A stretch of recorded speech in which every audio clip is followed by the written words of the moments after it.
Hello everyone, मेरा नाम है नीरज। मैं आपको mathematics, physics and social study पढ़ाऊंगा इस चैनल पर। Class 9 10 CBSE board 10th class के बोर्ड के एग्ज़ाम मिड फरवरी के आसपास शुरू हो जाएंगे। इस तरह हमारे पास रफली 3 महीने बचे हुए हैं।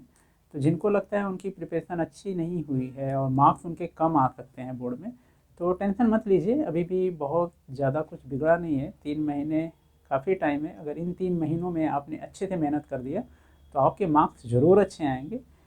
और इन 3 महीनों में हमारी पढ़ने की स्ट्रेटजी क्या होगी और टाइम टेबल क्या होगा, आइए उसको थोड़ा सा डिस्कस कर लेते हैं। हमारे पास 24 घंटे, उसमें से 7 घंटे हमारा स्कूल में चला जाएगा। 8 घंटे मैंने सोने के लिए निकाल दिया है। 2 घंटे डेली रूटीन, जिसमें आपका नहाना खाना सुसु पोटू सब इंक्लूड कर दिया है। ये मैक्सिमम टाइम मैंने दिया है कि किसी को कोई शिकायत ना रहे कि नहीं इससे ज़्यादा जा रहा है। और 1 आवर आपका रिक्रिएशन में चला जाएगा, क्योंकि स्टूडेंट लाइफ सुबह स्कूल उठना जाना आना होमवर्क ट्यूशन ये सब सारी चीज़ें एक स्ट्रेसफुल और बिजी लाइफ होती है। उसमें आपके माइंड को रिलैक्स होना बहुत ज़रूरी है। इसलिए 1 घंटे आप पढ़ाई से हटकर कोई भी एक्टिविटी कर सकते हैं सोशल मीडिया को छोड़कर। जैसे आउटडोर गेम दोस्तों के साथ खेल सकते हैं, मेडिटेशन कर सकते हैं, या जो थोड़ा थक गए हैं वो आराम भी कर सकते हैं। तो इन सारे को अगर हम ऐड कर दें तो टोटल हमारा 18 आवर हो जाता है। ठीक है। अब बचे हमारे पास 6 आवर। अब यही जो 6 आवर है यही आपके लिए बहुत ही इम्पोर्टेंट है। इस 6 घंटे जो बचा है मिनिमम, कम से कम इतना तो आपको पढ़ना है और यही आपके मार्क्स लाएंगे। ठीक है। अब इस 6 घंटे को किस तरह यूटिलाइज करना है, हमारी पढ़ने की स्ट्रेटजी क्या होगी, तरीका क्या होगा, आइए उसको थोड़ा सा देख लेते हैं। जो बच्चे ट्यूशन जाते हैं उनका 3 से 1.5 घंटे ट्यूशन में चला जाएगा, तो उनको 1 से 1.5 घंटे मैथ में देना है, इनफ होगा ये। 1 घंटे साइंस में देना होगा और 2 घंटे सोशल सॉरी 2 घंटे स्कूल वर्क में देना होगा। स्कूल वर्क में जो जैसे स्कूल में सोशल हिंदी इंग्लिश पढ़ाया जा रहा है, कुछ करना नहीं है। जो स्कूल में पढ़ाया गया है ये तीनों सब्जेक्ट, उसी को आकर घर पर एक बार जितना पढ़ाया गया उतना अच्छे से रिवाइज कर लेना है। और कुछ रिटर्न वर्क रहेगा तो उसको भी इसी में कर लेना है अगर टाइम बचा तो। दूसरे कुछ जो बच्चे कोचिंग जाते हैं उनका 2 से 3 घंटे, मतलब 3 घंटे तो लगभग लगभग चला ही जाता है। तो उनको 1 घंटे मैथ पढ़ना है, 1 घंटे साइंस पढ़ना है, 1 घंटे स्कूल वर्क। स्कूल वर्क आजकल कोचिंग में इंग्लिश और सोशल भी पढ़ाया जाता है, जहाँ तक मैंने सुना है। तो ये उनका है। कुछ ऐसे बच्चे हैं जिनको कोचिंग ट्यूशन अवेलेबल नहीं हो पाती, जैसे आउट एरिया है, कुछ तो प्रेफर ही नहीं करते ट्यूशन कोचिंग, सेल्फ स्टडी पर डिपेंड करते हैं। तो उनको 3 घंटा मैथ पढ़ना है, क्योंकि उनको खुद समझना है। और ट्यूशन कोचिंग में क्या होता है कि वहाँ सर रहते हैं, ऑलरेडी समझा देते हैं, तो अपना कुछ एक्स्ट्रा माइंड यूज नहीं करना होता है। बस रूल समझा दिए, मेथड बता दिए, फार्मूला बता दिए, उस पर क्वेश्चन लगाने। और सेल्फ स्टडी वालों को क्या करना होता है, उनको पहले खुद समझना पड़ता है। ठीक है, फिर वो सॉल्व करेंगे। इसलिए 3 घंटे आपको देना ही देना है। 1 से 1.5 घंटे आप साइंस को दे सकते हैं और 1 से 1.5 घंटे आप स्कूल वर्क को दे सकते हैं। ठीक है। और ये जो पूरा टाइम टेबल है इसको आप अपने हिसाब से एडजस्ट कर लीजिएगा अपनी डेली लाइफ में। ठीक है, क्योंकि यार मुझे नहीं पता कि आपकी डेली लाइफ कैसी है। हर लोगों का एक घर का इन्वायरमेंट, सोसाइटी का इन्वायरमेंट, कोई न्यूक्लियर फैमिली में है, कोई जॉइंट फैमिली में है। ठीक है। तो किसी के लिए खुद डिसाइड कर देना कि नहीं आपको 7 बजे से 8 बजे तक मैथ पढ़ना है, फिर 8 बजे से 9 बजे तक साइंस पढ़ना है, ये पॉसिबल नहीं होता। और ऐसे टाइम टेबल यार चलते भी नहीं, लोग फॉलो भी नहीं कर पाते। तो आप अपने हिसाब से, ठीक है, आपको जो बेस्ट टाइम लगे कि हाँ ये मेरा पढ़ने का है जिसमें डिस्टर्बेंस कम से कम हो, उसके हिसाब से आपको एडजस्ट कर लेना है। ठीक है। टाइमिंग मैंने बता दिया कि इतना इतना आपको पढ़ना है। और 6 घंटे मैंने हो गया कि 6 घंटे को इस तरह आपको यूटिलाइज करना है।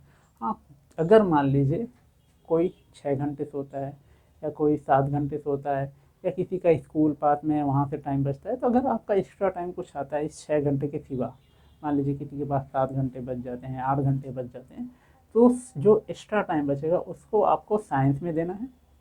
ठीक है। और मान लीजिए साइंस आपका इसी में हो जा रहा है, तो उस एक्स्ट्रा घंटे को क्या करना है, आपको जो भी सब्जेक्ट लगे कि हाँ मेरा ये सब्जेक्ट काफ़ी वीक है, ठीक है, उसमें आप इंक्लूड कर दीजिएगा।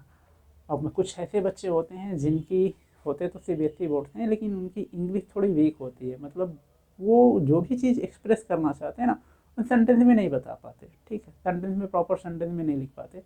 अगर उनके पास एक्स्ट्रा टाइम है, या उनको तो एक्स्ट्रा मेहनत थोड़ा सा करना ही पड़ेगा, उनको हर चीज़ को लिखना पड़ेगा। ठीक है। तो वो अपना टाइम जो एक्स्ट्रा बचेगा वो रिटन में लिखेंगे, प्रैक्टिस करना पड़ेगा। इससे लिखना तो वैसे सबको ही पड़ेगा, साइंस आप जो लर्न करेंगे वो लिख कर ही करेंगे। इससे क्या होगा कि आपकी तो राइटिंग अच्छी हो जाएगी और स्पीड बढ़ेगी। दोनों का बहुत ही ज़्यादा इम्पॉर्टेंट रोल है एग्ज़ाम में, ठीक है। तो हो गया आपका टाइम टेबल, ठीक है। अब आते हैं रिवीजन वाले पार्ट पर, जिसको लगभग 90 या 95% बच्चे स्किप कर जाते हैं। साल भर केवल नोट्स बनाते हैं, टेस्ट आया पढ़े, एग्ज़ाम में आया हाफ ईयरली पढ़े नहीं, उसके बाद कभी नहीं रिवाइज करते हैं। और ये सबसे इम्पॉर्टेंट पार्ट है। रिवीजन को मैंने 3 कैटेगरी में डिवाइड कर दिया है। एक डेली बेसिस रिवीजन, वीकली और मंथली। डेली बेसिस रिवीजन क्या होता है कि जब हम जो भी मटेरियल दिन भर में पढ़ते हैं, रात को सोने से पहले इतना टाइम लें कि उसको डेली रिवाइज कर सकें। रात में सोने से पहले जितना दिन भर पढ़ा उसको रिवाइज कर लें, ठीक है। क्योंकि आपका स्टूडेंट लाइफ है, काफ़ी बिजी होता है, एक पूरा सुबह से उठना है, जाना है, तो टाइम आपको डेली रिवीजन आपका थोड़ा मुश्किल हो जाता है, ठीक है। तो इसलिए मैं डेली रिवीजन पर ज़्यादा बात नहीं कर रहा हूँ। आते हैं वीकली रिवीजन पर। वीकली रिवीजन ही मोस्ट इम्पॉर्टेंट है। इसमें क्या होगा कि मंडे टू फ्राइडे आप नए टॉपिक पढ़ेंगे, जैसे पढ़ते आ रहे हैं, ठीक है। मंडे को कोई चैप्टर लगाया, फिर वेडनेसडे को लगाया, ट्यूसडे को लगाया, इस तरह चलते जाएंगे कहाँ तक, फ्राइडे तक, ठीक। फ्राइडे तक आपका जितना भी मंडे टू फ्राइडे तक पढ़ा है उस पूरे को सैटरडे एंड संडे, ठीक है, 2 दिन में आपको कुछ नहीं पढ़ना है। वही जो 5 दिन में आपने पढ़ा है उसी को 2 दिन अच्छे से रिवाइजन करना है, लिख कर करना है। 2-2 3-3 बार, जितनी बार हो सके उतनी बार लिख कर करना है। मैथ्स लगाने हैं, और मैथ्स का रिवीजन किस तरह करना है तो जब मैं मैथ्स का क्लास लूँगा तब मैं आपको बता दूँगा। और थोड़ा सा और इसको अच्छे समझ लेते हैं, क्योंकि ये तो 1 वीक हो गया और महीने में 4 वीक होते हैं, तो कैसे एडजस्ट करेंगे। मान लीजिए पहला वीक हो गया आपका, ठीक है, 1 मिनट हट जाओ रे, ये पहला वीक हो गया, ठीक। इसका जो रिवीजन रहेगा, अब दूसरे वीक में क्या होगा कि दूसरे वीक में फर्स्ट वाला जो रिवीजन रहेगा 5 दिन का, उसको भी दूसरे वीक में करना है। और सेकेंड वीक वाला तो इसमें रहेगा ही 5 दिन का, मतलब सेकेंड वीक में आपको थोड़ा सा डबल मेहनत करना पड़ेगा। फर्स्ट वीक का भी रिवीजन करना है, क्योंकि फर्स्ट वीक का एक बार इस वाले वीक में हो चुका है। तो इसको जब सेकेंड वीक में करेंगे, ठीक है, तो ज़्यादा मेहनत नहीं, मुझे लगता है अगर आपने अच्छे से किया 3-4 घंटे में हो जाएगा। बाकी समय बचा तो आपको जो सेकेंड वीक वाला मटेरियल है उसको रिवाइज करना है, ठीक। अब थर्ड वीक में आते हैं, तो थर्ड वीक में आपको फर्स्ट वाला भी करना है, सेकेंड वाला भी करना है, और एक इसका खुद का करना है, ठीक है। तो थर्ड वाले में थोड़ा और मेहनत होगा, लेकिन इसमें क्या होगा कि जो ये फर्स्ट वाला था, फर्स्ट वाला फर्स्ट में भी हुआ, सेकेंड में भी हुआ, एंड थर्ड में भी आप करेंगे। जब थर्ड में आएंगे तो आपको यहाँ जहाँ पहले तो 2 दिन लगा, फिर 3 दिन लगेगा, फिर थर्ड में आते आते आपको 2 से डेढ़ 2-3 घंटे में हो जाएगा। और सेकेंड वाला जो कि यहाँ दोबारा होगा, ठीक है, एक तो यहीं पर हो गया तो यहाँ होगा, तो ये भी 3-4 घंटे में हो जाएगा। और जो बाकी मटेरियल बचा वो थर्ड वीक वाला बाकी में उसमें कर लेंगे। अब थर्ड वीक में देख रहे हैं कि फर्स्ट वीक वाला था वो 3 बार हो गया, यहाँ भी हुआ, यहाँ भी हुआ, यहाँ हुआ। अब ये इसको आगे नहीं ले जाएंगे, ठीक है। जब फोर्थ वीक में पहुँचेंगे, जो कि हमारा मंथ भी होगा, ठीक है, तो इसमें हमें 4 दिन लेना होगा, ठीक है। तो इसमें क्या होगा, इसमें सेकेंड वाला भी रहेगा, इसमें थर्ड वाला भी रहेगा, और फोर्थ का खुद का अपना रहेगा। आई होप कि ये साइकिल आपको समझ में आ गया होगा।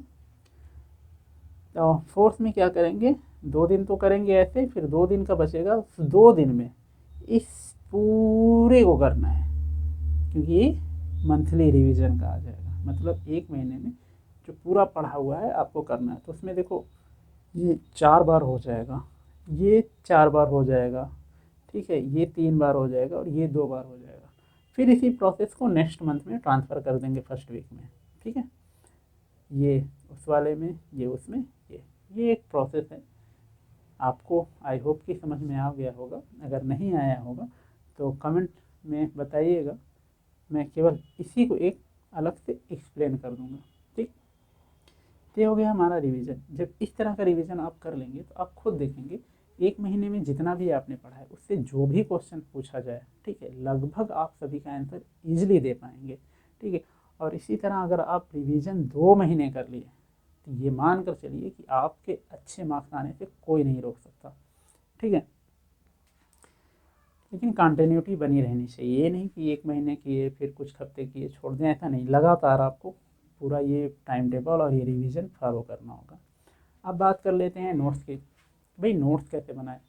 तो मैंने बहुत बच्चों को देखा है, वो करते क्या है कि मैथमेटिक्स का एक मोटी सी कॉपी लेते हैं, उसमें लिखते हैं कि पूरी बुक ही एक कॉपी में हो जाए। ऐसा नहीं करना है। क्यों नहीं करना है?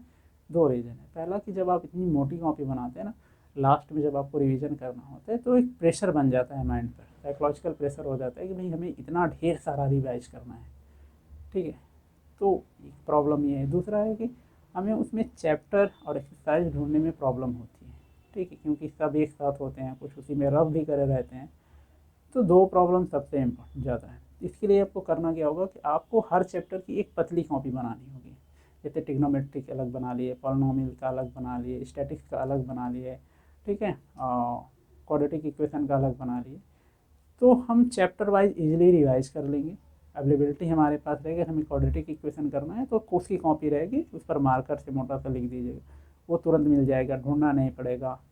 और जो प्रेशर रहेगा कि हमें इतना ढेर सारा करना है, तो वो प्रेशर कम हो जाएगा। एक कॉपी उठाएंगे तो बस रहेगा कि हाँ इतने ही पेज तो हैं और फटाक से रिवीजन कर लें। ठीक है, तो 2 फ़ायदे होते हैं। और साइंस का कैसे करना है? साइंस के देखो नोट्स जो है वो आपको, एक तो साइंस के बुक में जो चारों तरफ स्पेस दिया रहता है, पेज में स्पेस दिया रहता है, जब पढ़ने बैठिए ना, पेंसिल और रबड़ लेकर बैठिए, ठीक है, इरेजर।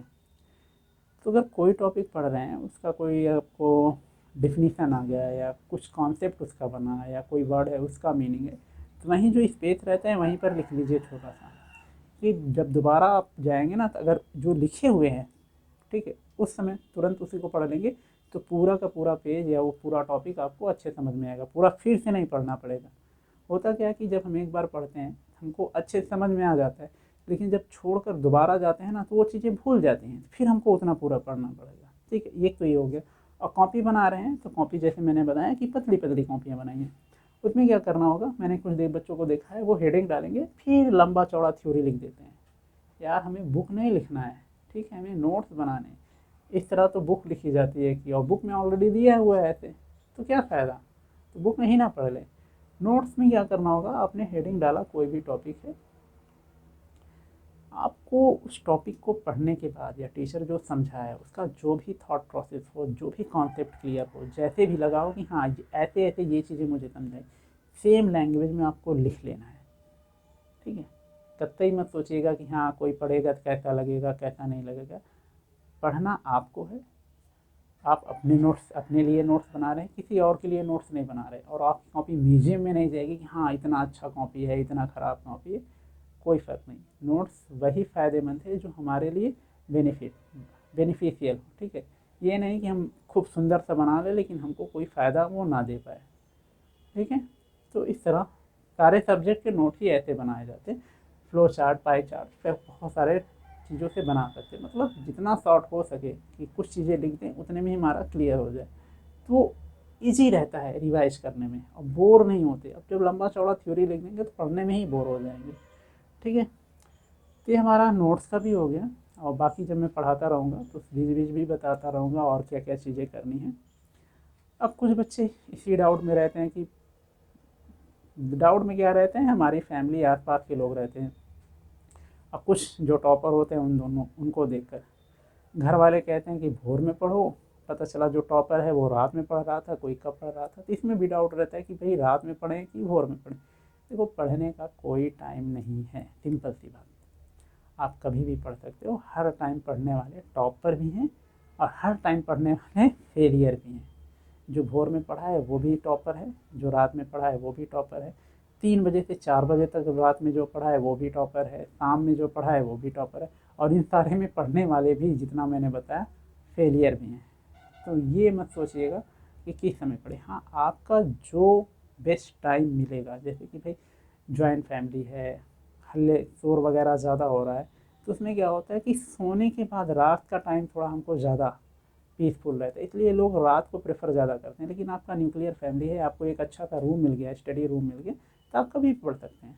और फिलहाल स्टूडेंट लाइफ में अभी तो, क्योंकि आपको इस सुबह कर स्कूल भी जाना होता है तो देर रात तक तो जग नहीं पाएंगे, तो मेन बचा आपका सुबह तो स्कूल हो जाता है, फिर जो बचा शाम को ही बचा।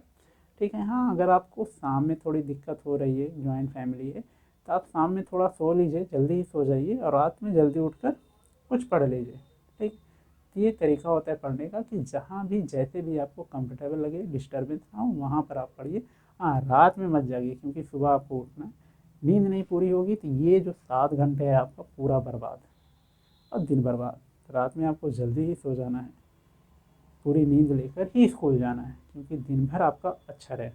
ठीक है, और टॉपर के पीछे मत भागिए। लोग कुछ लोग रहे इसी प्रॉब्लम में रहते हैं कि यार इस टॉपर की नोट्स मिल जाती है, वो कैसे पढ़ा है। देखो, हर इंसान की साइकोलॉजिकल और मेंटल थिंकिंग अलग अलग होती है। जो पढ़ता है वो अपने हिसाब से पढ़ता है, नोट्स अपने हिसाब से बनाता है। तो आपको भी अपने हिसाब से बनाना है। ठीक है, आपका समझने सोचने का तरीका अलग है, उनका अलग है। वो उनके नोट्स उठाओगे ना, वो अपने सुविधा के लिए वैसे बनाए हैं, तो आप नहीं एडजस्ट कर पाओगे उसमें।